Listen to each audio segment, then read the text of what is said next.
안녕하세요. 2025년 11월 17일 월요일입니다.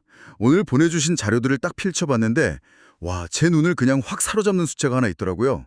어떤 숫자였나요? 바로 코스피 4080이요. 아침에 이 뉴스 보고 드디어 내 계좌에도 좀 햇빛이 드나 싶었는데 자료를 이렇게 몇 장 넘겨보니까 마냥 웃을 일만은 아니라는 신호가 보이더라고요. 네, 맞습니다. 그 숫자에 숨겨진 것들이 꽤 많죠. 그래서 오늘 보내주신 이 흥미로운 분석 자료들을 가지고 지금 주식과 부동산 시장의 속살을 한번 제대로 들여다보겠습니다. 특히 이 반도체 주식의 화려한 상승하고 서울 아파트값의 무서운 상승세, 이 둘 사이에 대체 어떤 연결고리가 있는지 한번 파헤쳐보죠. 그럼 바로 본론으로 들어가서 주식 시장부터 한번 제대로 뜯어볼까요? 오늘 코스피가 4080선을 훌쩍 넘겼다는 건 정말 오랜만에 듣는 기분 좋은 소식이잖아요. 네, 오늘 시장 분위기는 정말 뜨거웠습니다. 숫자로만 딱 정리해드리면 코스피는 1.9% 가까이 급등해서 4,089에서 마감했고요. 코스닥도 900선을 회복했고요. 맞습니다. 904선에 안착했는데 이 자료에서 가장 흥미로운 부분은 이 상승을 대체 누가 만들었냐는 거거든요. 주도주가 명확했다는 거군요. 네, 범인을 찾아보니까 역시나 삼성전자랑 SK 하이닉스였어요. 거의 이 두 대형 반도체주가 혼자서 지수를 어깨에 메고 끌어올린 그런 형국입니다. 역시 반도체 형님들이네요. 그리고 여기 자료에 환율 이야기도 나오는데 원달러 환율이 1,457원에서 1,451원으로 고작 6원 떨어진 거잖아요. 이게 그렇게 큰 영향을 주나요? 그게 정말 중요한 포인트입니다. 우리에겐 그냥 6원 차이지만 수천억, 수조원을 굴리는 외국인 투자자들 입장에서는 이게 완전히 다른 얘기가 되거든요. 그런가요? 그렇죠. 쉽게 말해서 똑같은 100만 달러를 가져와도 어제보다 오늘 더 많은 한국 주식을 살 수 있게 된 거예요. 와, 일종의 원화자산 박앤세일 효과가 생긴 거죠. 원화자산 박앤세일이라 표현이 확 와닿네요. 네, 여기에 이제 반도체 경기가 좋아질 거라는 기대감까지 기름을 부으면서 외국인 자금이 확 쏠린 겁니다. 그렇군요. 그럼 코스피가 4,080일 넘었다니 이건 그냥 다 같이 축배를 들어야 하는 소식 아닌가요? 제 주변에서도 다들 시장이 엄청 좋다고 하던데요. 그게 바로 이 자료가 짚어주는 함정이에요. 지금 코스피는 비유하자면 반에서 딱 2명만 전교 1, 2등을 하고 나머지 학생들 성적은 그대로인데 반평균이 올랐다고 좋아하는 것과 같아요. 삼성전자와 SK하이닉스라는 두 우등생이 지수 평균을 엄청나게 끌어올리고 있을 뿐이라는 거죠. 어쩌면 당신의 포트폴리오에 담긴 다른 종목들은 오히려 제자리 걸음이거나 심지어 마이너스일 수도 있다는 겁니다. 와, 그 비유를 들으니까 갑자기 정신이 번쩍 드네요. 지수라는 이 평균의 함정에 빠지면 안 된다는 거군요. 내 포트폴리오가 그 두 우등생에만 너무 기대고 있는 건 아닌지 점검해봐야겠다는 생각이 드네요. 정확합니다. 지금은 축포를 터뜨리기보다는 내 자산이 특정 종목에 너무 편중되어 있지는 않은지, 위험 분산은 잘 되어 있는지 냉정하게 점검하고 리밸런싱을 고민할 최적의 시점이라는 신호를 시장이 보내고 있는 거예요. 그러니까 주식시장에 쏠리는 돈의 흐름이 아주 편중되어 있다는 거군요. 그렇다면 그 똑똑한 돈들은 다 어디로 갔을까? 이런 궁금증이 생기는데요. 자료를 넘겨보니까 바로 다음 장에 그 힌트가 있네요. 바로 부동산, 특히 서울 아파트 시장입니다. 네, 맞아요. 여기도 주식시장 못지않게 어쩌면 더 뜨거운 열기를 보여주고 있거든요. 네. 주식시장의 열기가 편중된 열기였다면 부동산 시장은 불안감이 만든 열기라고 할 수 있어요.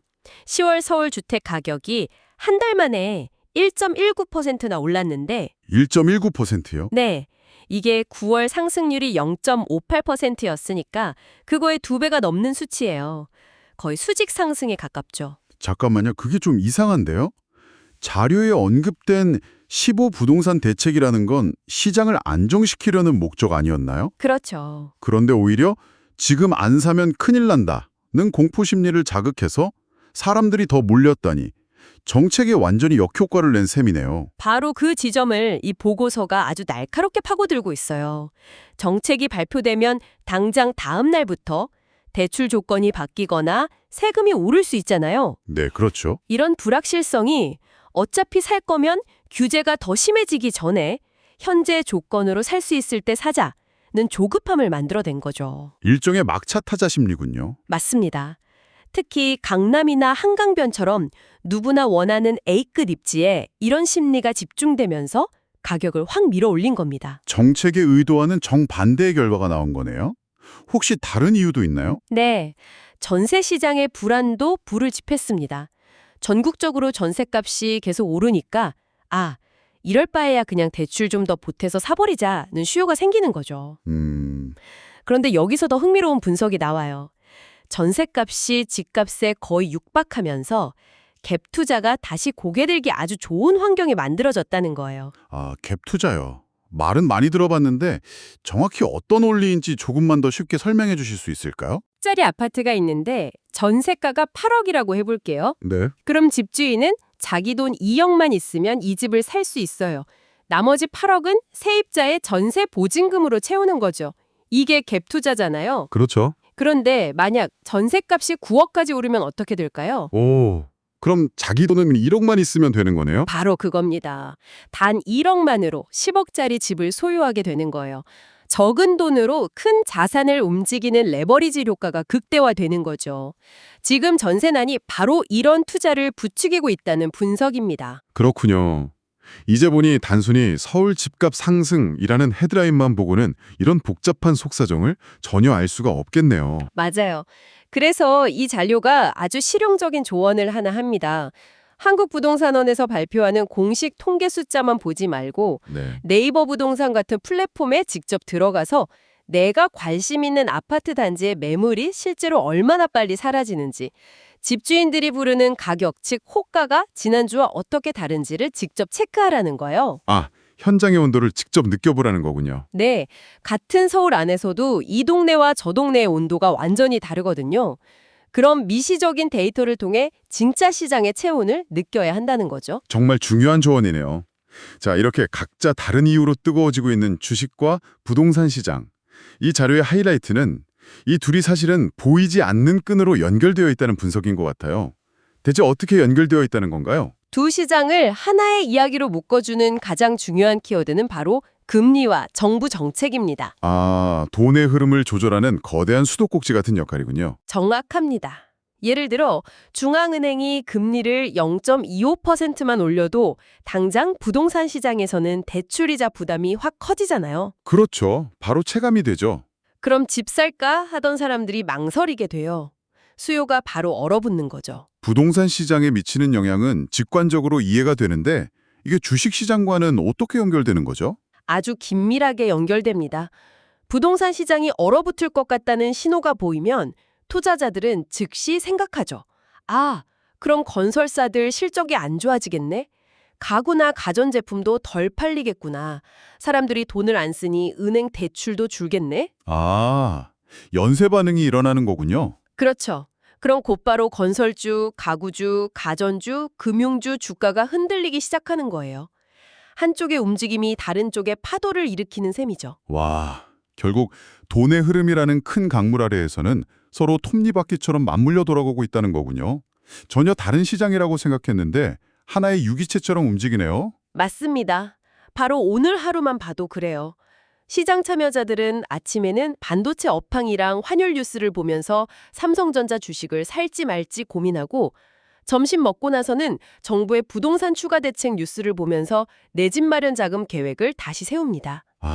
이렇게 주식 투자자와 부동산 투자자가 동시에 같은 거시 경제 뉴스를 보면서 의사결정을 내리고 있는 거죠. 정책의 불확실성이나 추가 금리 인상 가능성 같은 리스크 역시 두 시장 모두에 똑같이 영향을 미치는 공통분모고요. 네, 오늘 공유해 주신 자료 덕분에 시장의 복잡한 그림이 한결 선명해진 것 같습니다. 당신을 위해 핵심만 세 가지로 다시 정리해 드릴게요. 첫째, 코스피 지수가 올랐다고 무작정 안심하면 안 된다. 소수의 대형 기술주가 만든 평균에 함정될 수 있으니 내 포트폴리오가 너무 한쪽으로 쏠려 있지는 않은지 반드시 점검이 필요하다는 것. 둘째, 부동산 시장을 볼 때는 서울 전체 상승률 같은 거대한 숫자보다 내가 관심 있는 동네와 아파트의 실제 매물 소진 속도, 호가 변화 같은 현장의 온도를 직접 체크해야 진짜 흐름을 읽을 수 있다는 것. 그리고 마지막으로 이 두 시장은 결코 따로 움직이지 않는다. 금리와 정부 정책이라는 거대한 지휘자 아래 함께 춤추는 파트너라는 점을 꼭 기억해야 한다는 겁니다. 네, 여기서 한 걸음 더 나아가 당신이 스스로에게 던져볼 질문을 하나 드리고 싶어요. 오늘 분석은 주식과 부동산이라는 두 개의 핵심 자산이 거시 경제 변수라는 끈으로 어떻게 연결되어 있는지를 명확하게 보여줬습니다. 그렇다면 이런 질문은 어떨까요? 한국을 대표하는 두 개의 자산 시장이 이렇게 동시에 뜨겁게 달아오르고 있다는 것은 과연 우리 경제의 미래에 대한 진정한 낙관론의 신호일까요? 아니면 불확실한 미래의 내 돈의 가치를 지키기 위해 일단 안전한 곳으로 돈을 옮겨놓고 보자는 자산 도피 현상에 더 가까울까요? 이 질문을 통해 지금 시장을 움직이는 사람들의 가장 깊은 속마음을 들여다보는 아주 흥미로운 관점을 얻으실 수 있을 겁니다.